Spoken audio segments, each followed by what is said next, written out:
Hey, what's up, guys? Welcome to the Kardashian Hulu recap and review. This is season 3, episode 4. Y'all, let's get into it.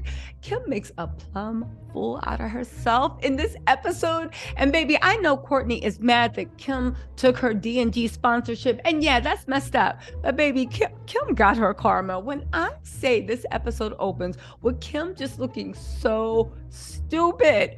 Y'all, listen, we all know at the end of the day, Kim is a brand, right? She's a brand. She gets eyes on something. She is not the smartest. She is not creative. She's not styled. But listen, she has how many followers on Instagram? If you want eyes on your project, you get Kim Kardashian involved. That's why Dolce & Gabbana hired her. So Kim's stylist, Danielle, can't make it. Now, if you guys don't know, Danielle's the one that's actually doing the whole Dolce & Gabbana thing. Kim just acting like it's her and Danielle. Danielle forgets her passport for whatever reason. She's on the tarmac. Kim is mad. The one girl is asking her, yo, where's Danielle? And she's like, is she just on the tarmac, stuck? Like, what's going on with her? And Kim's like, I don't know. I didn't ask. She is livid and embarrassed. She has to walk into the Dolce & Gabbana studio and she doesn't have any ideas, right? So she walks in. Kim, you didn't have to worry. Dolce & Gabbana don't even want to sit there and say a peep. I don't think that Kim realizes why Dolce & Gabbana won her. I think she thinks that Dolce & Gabbana fell for like all the Kris Jenner shenanigans about how Kim is this and Kim is that. They really want Kim to sit there and be quiet. Kim is sitting there in Dolce & Gabbana. You know they're known for the boom, boom, pow, boom, boom, pow. Some people would say tacky. Some people would say bordering on tacky. But listen, they are excess. Kim literally says, I think it should be less plain, less feathers, less ruffles. When I say that Stefano looked at her and was like, yeah, anyway. Then Kim was like, can we see that look with black tights? He looked at her over his shoulder, ignored her again. I think he had to get I forget what the guy's name is, but somebody that was on Kim's team had to reiterate. I think we all want to see what it looks like with black tights. And that's where Dolce & Gabbana was like, yeah, anyway. And he got up annoyed, still ignored the request, and they kept on trying things. They were talking like Kim wasn't even there. And Kim was so trying to act like she was a big girl boss, just being ignored. And not even that, Kim met Edward Enumfall from Vogue, well, the former Vogue editor of British Vogue, and was like, yeah, it's so crazy. There's like 60 looks, and we have to get them all together overnight, like tonight. And they're like, and he's like, oh, cool. Now, mind you, Edward works in fashion, so he knows how this mess goes. He works in fashion. He knows how this mess goes. He knows how these collaboration goes. He knows that even the most skilled stylist cannot pick out 60 looks for a runway show in 24 hours. Okay? But this is what I think. Kim lies to people that don't know what's going on. He knows that basically Dolce & Gabbana's team has been working on this for months, and they just brought Kim in as the last minute. Kim's like, yeah, so they're picking out clothes that pieces I liked. And they're like, yeah, so she's picking out the stuff that she likes. And Kim's like, I mean, but it's also like, I did my own spin on it. And Edward's looking at her like, okay, girl, yep, you's a big girl, right? Basically, Kim's supposed to sit there while Dolce & Gabbana parade the looks that they pulled together in front of her, and she's supposed to be the ones that she likes. However, since Danielle is not there, and Danielle is the one that actually has like the experience, the fashion chops, she knows what sells, they're not listening to her. They're like, girl, whatever. Kim saying she likes some stuff, they ignore. Says she likes other stuff, they ignore too. The only person that even got their attention was Danielle, and Danielle's not here. She was in the last meeting. But let's continue. But I will say one thing. This is so like embarrassing. This is so embarrassing for Kim. It really is. It reminds me of Kylie. Remember The Life of Kylie, where Kris was teaching her how to be a big girl in business. Yeah, this is embarrassing, Kim, and I love every minute of it. Let's continue. But really quick, I literally have to say this. There's even one scene where that there's a gray outfit that Kim wore, where it's like gray leggings and like a gray top with like a little strappy neckline. She wore that to Kourtney's rehearsal dinner. And Dolce Gabbana has a model on, and the model is wearing like a black bra underneath, and you can see the black straps. And no lie, the juxtaposition of the straps around the neck and then the black bra straps, it makes it and it elevates it and makes it look really cute. Kim sits there and she's like, I don't like the black straps. Like, I think they need to be off. And Gabbana looks at her like, girl, what? Literally, they are so annoyed that she keeps talking. It's like she doesn't realize. At the end of the day, Kim's worst nightmare is being eye candy, and they actually don't realize that Kim actually is eye candy, okay? So like, at the last minute, they're like, oh, so anyway, he's like, girl, what? And she's like, I like him without the black straps. And he takes a deep sigh, like, and he tells the model to walk, right? So there's this awkward silence, and Kim's like, wow, that looks great on her. And Dolce Gabbana is like, I like the black straps, right? And Kim's like, and she shuts up. And then it cuts to Kim being like, as a creative director, they literally are not listening to a word she says. This gets more and more comical. How come they didn't? If I was Kim, I would have told them to cut this out. Like, they're filter and photoshopping the whole season. I would have been like, if you don't cut this mess out right now. But let's continue. Anyway, we cut to Kendall and Kylie. Kendall is telling us about how she always rode horses. Girl, nobody cares about this rich girl mess, honestly. And I know more people ride horses than rich, but it's like Kendall just makes it so boring. I'll tell you what, though, Kendall, I think, is the most like her dad, Caitlyn, because she's the way she talks like the way he's like, oh, hey, Missy, and this and that. She literally has all her dad's mannerisms talking. That is Caitlyn's daughter, right? Kylie shows up. They try to have a scene where they waste 5 minutes of our lives while we watch Kendall and Kylie literally ride horses, not even really talk, just ride. And then for boring us to death with this, they reward us with a 2-second conversation talking about she's matured so much since she had the baby. We used to be competitive, but now I love having a sister. And then Kylie says, maybe I'll get a horse. Oh, God. Anyway, y'all, it's an absolute mess. And it's boring and it's dumb. And I feel like they've wasted a little bit of my life. Let's move on. This season. So then we cut back to Kim still humiliating herself at Dolce Gabbana, right? At this point, she is literally looking at pictures that Danielle sent her. For the looks they were going to do, talking to Dolce going, I think this should be silver shoes, and zooming in on the pictures of the looks that Danielle gave her, while Kim, without irony, says, I really am glad that I'm here without my support system, and I'm just like, wow, Kim is so unself-aware. So everybody's just ignoring her. She's sitting in the corner looking awkward. Danielle finally walks in. The whole room lights up. Dolce and Gabbana are like, hello, welcome. She's like, yeah, catch me up. What are you guys doing? They finally start talking to the person in charge. Kim's sister saying, I'm coming into my own. I realize I don't need anyone, while everyone still ignores her. This was actually laughable. This reminds me of old school Keeping Up with the Kardashians, where they didn't know that they were the joke. Baby, this is hilarious. Then with absolutely no irony at all, right?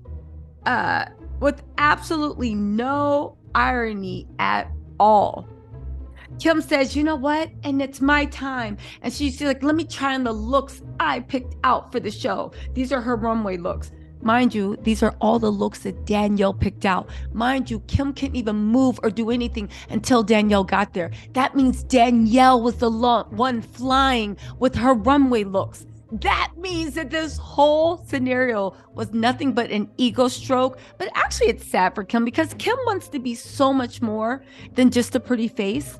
But that's all she is in the situation. Why can't you just appreciate that? Your pretty face and everything else got you ahead. That video got you ahead. But I see why she wants now to be considered more than a pretty face, because honestly, Kim is at that age where her beauty is changing. Don't get me wrong. I'm not ageist. I believe getting older is hot as AF. I believe in all that. Do not get me wrong. But beauty, just like intelligence, it changes. It morphs into something even more powerful.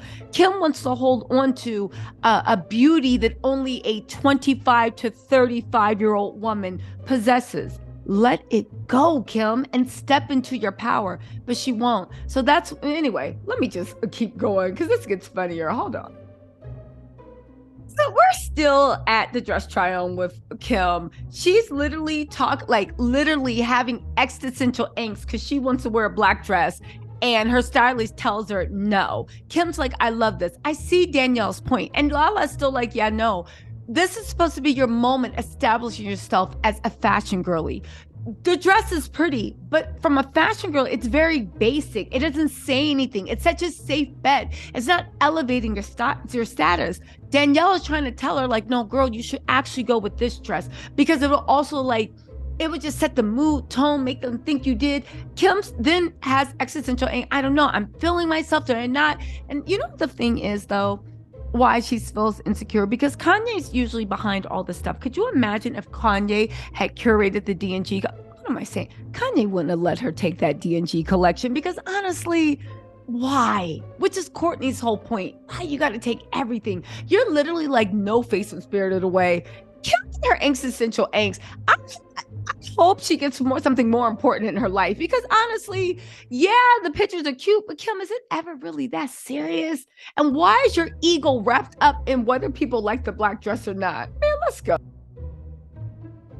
Anyway, if you guys are actually wondering about the dress, the stylist Danielle was right. She wanted her to wear this plastic dress that had kind of like a Bridget Bardot like bodysuit. You know, the bodysuit with the very full bottom, almost looks like a play suit underneath it.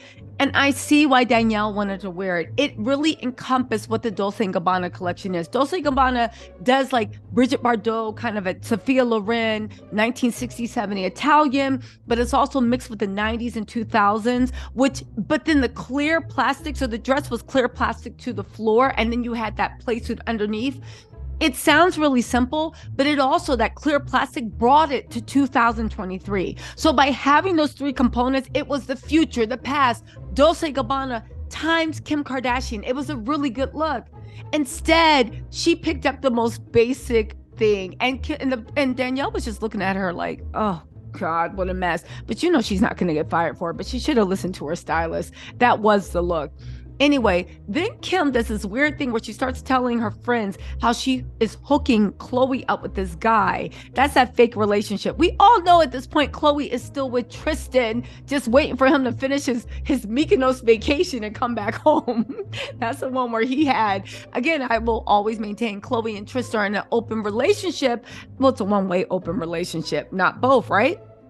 Anyway, then Kim starts lusting after the guy she wants to hook up with, Khloe. He's like the hottest guy. He's so hot. He's just, I'm sorry. What was the question? Girl, if you like him that much, why are you hooking up with your sister? Why don't you just take him? You clearly want him, but we all know the Kardashians motto seems to be, ain't no fun if my sisters can't have none. But and then Khloe, Kim clearly thinks I need to be hooked up, so I guess I do. Khloe, you know, we'll talk about that in a second because what she did to Kourtney was so messed up. But let's move on. Anyway, Kim's still lusting after Mike Maroney. He's like, listen, he's gonna be at this table. You know, I'm doing an after party. He's gonna be there. Khloe's gonna be so shocked. Then Kim goes into that list of things she wants. She wants somebody clean with good teeth for this and that, blah, blah. Kim, shut up. Shut up. You dated Pete the Skis, Doritos in his teeth, Frito smelling socks, hasn't washed since his weed man dropped off his last order 2 weeks ago. Kim, shut up. You ain't got no. Then she's talking about he needs to have a full head of head. But I don't know. Because she thought about it. She's like, wait, a lot of rich men are bald. She's like, but I don't know. Because like if you're bald and I'm in love, I'll rub your bald head. Girl, shut up. Kim, and I love the way that on 9th in her list, she got like 12 things was, oh yeah, be a good role model to my boys. That's right, Kim. That's right. Anyway, y'all, let's move on. Kim ain't getting that list. Or she needs to actually be like Kim, that maybe the people she wants has a list and Kim ain't making that list anyway. But let's move on because this gets actually a little, now we go to Kendall and Kourtney. It gets a little. Okay, so then we get to the truth of what's going on. And I stand by my contention that Kim stole this from Kourtney. Allow me to explain. Kourtney literally starts crying. And Kendall's like, what's going on? Literally, Kourtney is in tears and Kendall's just sitting there like she looks like she feels bad, but Kendall's obviously not a touchy-feely person, right? And she says that, like, I don't understand why Kim took this from me. Again, they can't say Dolce & Gabbana was supposed to be with Kourtney, but Kourtney goes on to say, Kim doesn't just comes out of nowhere and grabs this partnership for life, Visa Dolce life when I lived that life. She basically says how she built a real connection with Dolce & Gabbana, spent time in Italy, really understood what it's about. Even her wedding was supposed to be this culmination, this crown jewel, and this thing of this is like Dolce & Gabbana reimagined through Kourtney. Let's also not forget that Kim already had Balenciaga. She had a bunch of partnerships, right? So she literally was like, no, I'm going to be the one that like brings this up, does it. And her wedding was supposed to be the launch, right? That was supposed to be the teaser. Kim swooped in last minute, had talks behind her back with Dolce & Gabbana, told her, no, guess what? The only reason I'm talking to them is for a Skims collaboration because Kourtney had, the fashions and Kim was going to do the Skims. She told her that and lowered her guard. That's why whenever Kim's like, oh, I'm gonna go talk to Dolce & Gabbana, she had no idea what was going on. And then at the last minute, Kourtney found out that this partnership that she had been building or doing this, doing that, even put it on their radar, Kim came in and swooped. And that's when she's like, there's so much abundance. Why did you have to do this? Why? And also at my wedding, why did you have to swoop in and make the deal at my wedding and then announce it during my wedding? You ruined and she said even at the wedding, Kim was hating on her. Kim, everybody was like, oh my God, your wedding's so amazing. Your wedding's this and that. Kim never said a word. She never said, this is beautiful. This is nothing. She just sat there the whole time with a sour look on her face. Who doesn't tell their own sister that their wedding's beautiful? Clearly, Kim was hating. And she wanted to crush Kourtney. Kourtney was on a high. Kourtney had everything that Kim told herself was promised to her after she got divorced. Around this time, Kim was keeping a secret, but she knew Pete wasn't into her. Things were falling apart. The whole Kanye thing. Listen, it was messed up what Kim did. And even like most of the people take Kim's side and they don't, the fact that even Kendall is like, I can definitely see your point. And honestly, it's true. You had so much, Kim. Why did you have to take this? I'm supposed to be your sister. When you have, it's like those greedy kids, they have all the cookies and then they come and want a bite of yours. And you're like, but you have all the cookies. It's so messed up. And Kourtney is just so sad. And then she was like, Kris was like, she said she talked to her mom and her mom was like, well, I didn't need to tell you, but this is where it comes into conflict. Kris being a mom and Kris being a manager. As a mom, you knew what I wanted. You knew why this hurt, but also as a manager. If you were only my manager, you would have been so angry along with me that somebody had come. But because it's Kim and it all stays in the family, and Kris just cares about the family staying up, not one person, It's really, really sad what Kim did. And the fact that Kim stole all this and she made a fool of herself because she didn't even do it right. She made a fool of herself. She wanted all this stuff. And I guess karma it is because you look stupid in those scenes, Kim, but you know how it is, right? Yeah, you know how it is. Anyway, let's go. And then we get to the money shot, y'all. Kourtney, listen. So Kendall's like, listen, I definitely feel the way you feel, but at the end of the day, I think Kim's just really driven. Kourtney calls Kim soulless. She's like, yeah, it's okay to be driven, but I think the problem is she's super driven, but she has nothing to be driven. When you don't feel anything, she said Kim doesn't feel anything. She said when you don't feel anything and you're just chasing, it's really hard. Like, yeah, you're driven, but what are you doing this for? So then, whoa, what's her name? Kendall's like, yeah, but like that's not my life. And Kourtney's like, yeah, it's not my life either. And I don't care, do you, right? But when it bumps up against my life, now we have a problem. You know, if you don't have any friends, if you don't feel happy, if you don't have a purpose, if you just feel like lost and you're not happy, like you can't let that spill over. She literally says that Kim basically is soulless. Like she's like, when you have nothing going on in your life, no friends, she said it's okay to have separate lives, okay to have your own friends, your own family, but when you don't have any of that, when you're not happy, that's when these things become an issue. Y'all, Kourtney read Kim down to the ground, called her out for being miserable, called her out for being soulless, called her out for only caring about money. You know, the funny thing about that is she called her out for all that. But you know what the funny thing about this is? And I like find it really weird.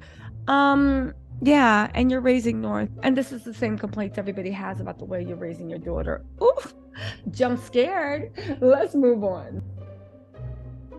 So then it cuts to Khloe and Kris arriving in Milan. Kris is doing her little PR thing. Oh my God, I love all this. Oh my God, oh my God, oh my God. Khloe's saying she has FOMO because she's just starting to bond with the baby. Girl, shut up. Just 2 episodes ago, she's talking about she's bonding with the baby, but she has like fear of missing out and all this other stuff. Khloe is so full of it. Shut up. You literally are afraid if you leave, then you don't know what Tristan's going to be doing. And Khloe, you did not have to worry.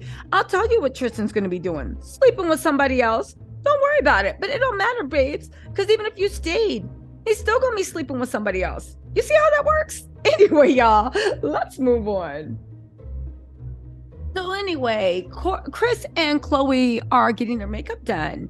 And Kris was like, oh my God, did you see Kourtney's text? So I guess they said that her mom had the nerve to post in the family group text about, you know, the whole Chow Kim Dolce Gabbana t-shirts. And Kourtney was just like, I'm not posting this ish. And Kris was trying to ignore it. And Khloe was like, Mom, just like tell her, like acknowledge her feelings, right? Really dismissive. We don't have to talk about this in a minute because I have a theory what's going on with Khloe. Triangulation all day. Anyway, she's like, Mom, just acknowledge her feelings. And then she said, so then it cuts to Khloe's green screen. And she's like, you know, Khloe refused to post. So the producer was like, are you sure it's just about the shirts? And Khloe in the most fakest voice, like, as far as I know, you know, she talks in that weird voice. I mean, as far as I know. And I was like, yo, I think Khloe is actually enjoying Kourtney and Kim being at odds. I think she's actually enjoying it. And as the episode goes on, I think I'm going to be right. She's actually like stoking the embers because honestly, Kourtney's always fighting with Kim, always. So I don't think that she notices. Well, right now she's going to war with Kim, right? So I don't think that she notices that Khloe has been throwing little swipes at her too and taking digs at her, right? Because she's in her love bubble. But Khloe seems to even be more miserable that Kourtney has what she wants. Funny how that was your road dog when you was when Scott was dogging her out. But now that she's actually with somebody that loves her, now you got a problem. Ooh, we're gonna return to this. Also, you see that Khloe doesn't give a damn. Like the words she uses to talk about Kourtney, you see that Khloe's whole like, I'm the backbone, I'm the loving, it's all an act. Khloe uses being loving and nurturing to ingratiate herself. In her mind, she's never going to be the beauty. She's never going to be this. She's never going to be that. So she's going to be the lover. She's going to be the heart of everything, right? All right, that's cool, right? So anyway, Kris is like, so what do I say to her? Khloe, just tell her like, thank you for bringing this up. I see how you feel. Just like tell her anything, you know, I'm telling you, if you just, I don't know, just write that. Like, that's all. Just tell her that mess. She'll get over it. But like, almost like the way, like you're so manipulative, just like, oh, that's Kourtney. She just wants to be heard. Just tell her like whatever. And she'll like go away. Like, she's like, just let her, so we can just be done with this and move on. This was your road dog for how long? And Kim and Kris used to treat you like you literally were the ugly duckling black sheep of the family. They thought you were disgusting. They're the reasons you have so much insecurity. The reason you look down on yourself. And you threw that all away just to be at the cool kid table. Yo, you know what? I'm beginning to think with Khloe, one of the reasons she takes Tristan back so much is the fact that they're the same person. That deep, deep well of selfishness, it runs through both of them. You see him. He's your spirit demon. Let's continue. Then like Kris is like, I know, but it's just so weird the way she's like, because I guess in the group text Kourtney put, this is weird. And then Khloe starts beefing, what's weird? How's this weird? I'm scared to ask. I'm not even asking her. You riding out so hard for Kim. Khloe, you're a fool. And this is why Khloe will always be a fool. Khloe can't recognize who's actually on her team. Khloe can't recognize a real one, but she will ride out for someone that mistreated her. That was Kourtney's problem. She treated her too well. And you know, Kris feels guilty, and you should be, because it's obvious you stole her campaign and helped Kim give it to her. And the fact that at her wedding, you made the deal. She had the deal in place. The wedding was supposed to be the launch, and you stole it from her and you helped her. Y'all, this is a mess. Okay, so we cut back to Kim. Can I just say this? I know it sounds like I'm dragging Kim, but she deserves it, y'all. Ever since this new season started, Kim literally swears she is in a music video. When she pulls up into the office, there's music playing and she rolls up in her Lambo. Now she's in Italy and she's walking to her Dolce Gabbana meet and greet, and they got the slow-mo on and they got their soundtrack playing. But the only thing is, you know how keeping up the Kardashian soundtracks are. They sound like the B, C, D reject songs. So they're just like, have to pull up in the club. Everybody's so, yeah, looks like respect. It just sounds like some cheesy 1980s music that they play in like Walgreens or Thrifties while you're waiting to pick up your vitamin D. Y'all, listen, I don't understand what is going on, but if Kim likes it, we love it. But let's continue, right? Let's see Kim flex on Kourtney. And again, why did Kim take this D&G collaboration? It makes no sense. Kim has never worn D&G. I don't even think she owns a D&G choker. She's never done anything until Kourtney's wedding, and then she just cut and paste. But let's continue.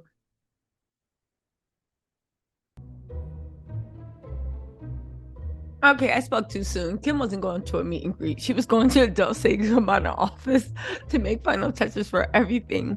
You know, I lie to you not. And Kim's making this ice cream so much better. I'm eating coconut ice cream. I lie to you not.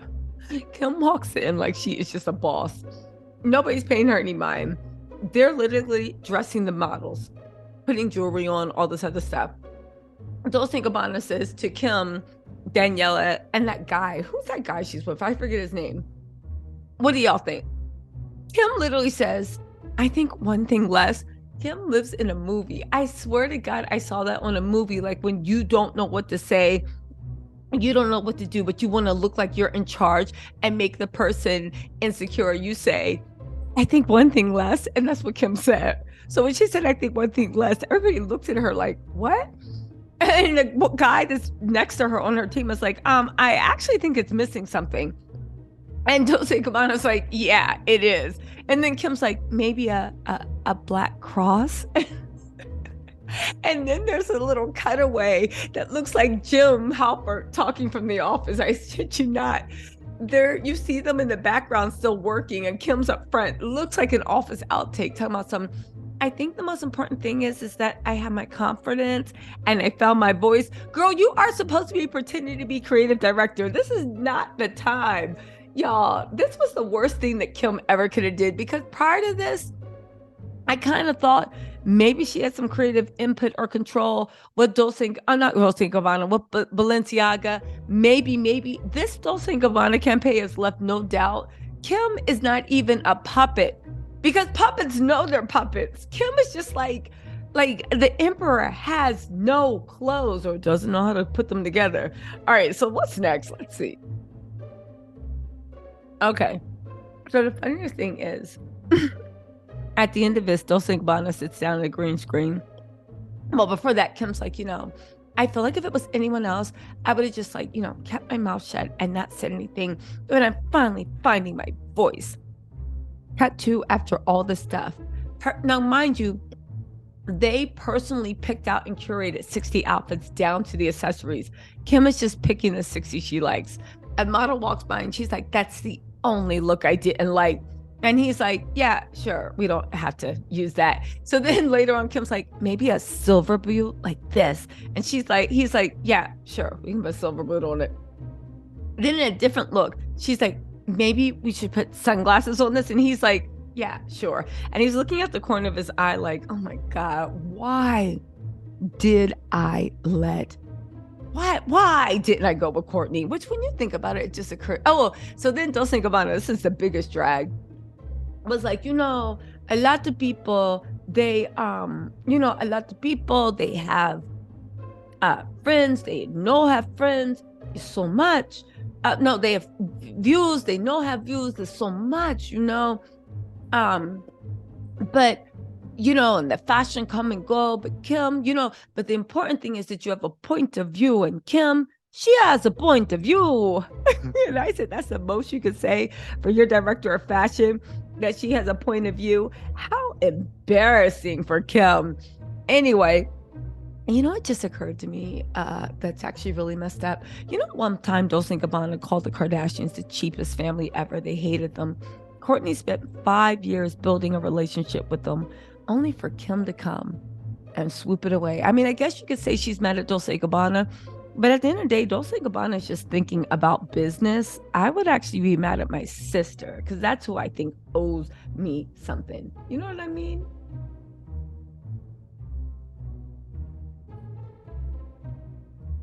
Anyway, they're back.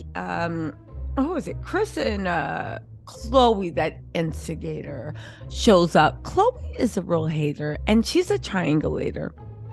Mark my words, because hear me out. Kim is doing the thing. All of a sudden, Khloe says to her, yeah, you know, Kourtney's mad. And Kim's like, what? Kourtney's mad at me? And she's like, yeah, not just you, mom, everybody. She's furious. It's just not rational. Khloe, you are the most not rational, not thinking person in the world when it comes to Tristan. But when you step out of your whatever situationship you have with Tristan, you're showing Khloe you can't acknowledge Kourtney's feelings this much. Again, Khloe showed you thing. Khloe's that type of person. You ever have a friend, they only care about what's happening with them. Their feelings are the only feelings that count. Everybody else, oh, whatever. But their feelings, oh, let's sit there and revel in them. Kim is like, I don't give a damn if she posts. But here's my question, Kim. You spent a whole episode being like, oh my God, I'm so worried. How am I going to tell Kourtney? How am I going to tell Kourtney? Oh, I hope Kourtney's not mad. Then when Kourtney actually finds out and she gets mad because you have been sneaking around and you lied and you took her thing, now all of a sudden you're just like, what? Kourtney's mad? You guys, like, you know what I will say? Once again, they use Kourtney as a storyline. And Khloe is showing her true colors. It's not rational. I would think at the most, Khloe would be the number one person to recognize something, even if it's not rational, because that's where Khloe lives, not Rational Street, next to I'm a Doormat Lane. Anyway, let's continue, because she really, Khloe likes to triangulate. And why would you even bring that up and add fuel to the fire? And Kim had her phone the whole time, so we know we saw the family group text. This is so fake, but dumb. So then Kim and Khloe do something that's just out of line, but especially Khloe, she is a snake. They're at the table and Dolce & Gabbana's like, okay, yeah, so cheers to Dolce & Gabbana times Kim Kardashian. They're celebrating that they finally got all the looks done. And everyone's like, yeah, the Dolce & Gabbana. And then Khloe looks at Kim and it's like, and to Kourtney, right? And then Kim gets mad and she's like, yeah, the diva of all divas. First of all, Kim, why would you talk bad about Kourtney in a business situation? You are so petty. And I don't care what anybody says. All y'all brokies being, not y'all, but all the brokies in the comments being like, Kourtney can't get mad. I do the same thing too. Bubba, let me tell y'all something. Kim does not need this money. Remember, y'all the same people saying Kim's a billionaire. Do you know how much a billionaire makes? Kim does not need this money. This is pennies for her. She didn't need this at all. If anything, it's not worth her time or effort. So the fact that she did it, and Khloe, why when Kim was just why? It seems like to me, I feel like Khloe was on the outside for so long. She's now so happy to be Kim's bestie. And the funny thing is when she did that, I'm like, it clicked in my head. I think you like Kourtney and Kim arguing. I think you like triangulation. I think that's how you get around. I think that's what you do. I think that you are a triangulation. If you guys don't know what triangle, I'm sure you guys guessed, but I'll explain it real quick. It's when that you don't like it when people have like healthy relationships outside of you. So what you do is you create conflict between people so that everybody's cool with you, but nobody's cool with anyone else. Also, I really do want to know, what is Khloe's problem with Kourtney? It can't be about being for her when Tristan cheated on her for the 18 billionth time. Could it just be that Kourtney isn't miserable with her anymore and she's moved on? At this point, Kim and Kourtney have always had something, but Khloe, she's really, really surprising me and disappointing me more than I ever thought she could. And again, Khloe's disappointed us. Y'all, listen, let's keep going. Hold on. Anyway, as we go on, Khloe, they show Kourtney a preview with that one guy that they swear went on a date. Girl, shut up. Like, literally, shut up. You're going to be Tristan's slave/doormat for the rest of your life. Then Kim starts talking trash about Kourtney. Kourtney already caught you off guard and gave you a fair one, Kim. And last time when I think about it, Khloe was holding Kourtney back while Kim hit her because Kourtney got it off first. But Kourtney actually says a lot about it. She said Kim literally stole looks that we curated. Kim stole everything I was looking for. And they curated because they were going to have a brand. Kim does just copies. Isn't it funny? Kim made a name literally either stealing or appropriating things from different cultures. And now she just moved on to her sister. Oh, well. Oh, well. Anyway, y'all, listen. I hope you enjoyed this recap. It gave a lot of insight. But now, again, I'm looking at Khloe as, I don't know. I mean, y'all already know what I think. She plays victim, but I think she's the most dangerous one of all. But listen, y'all, let me know what y'all think in the comments. I hope you enjoyed this recap. I will see you guys next week. Yeah, and listen, I can't wait to see Kourtney's response. All right, y'all, let me know what you think in the comments, and I will talk to you later. Bye. Mwah.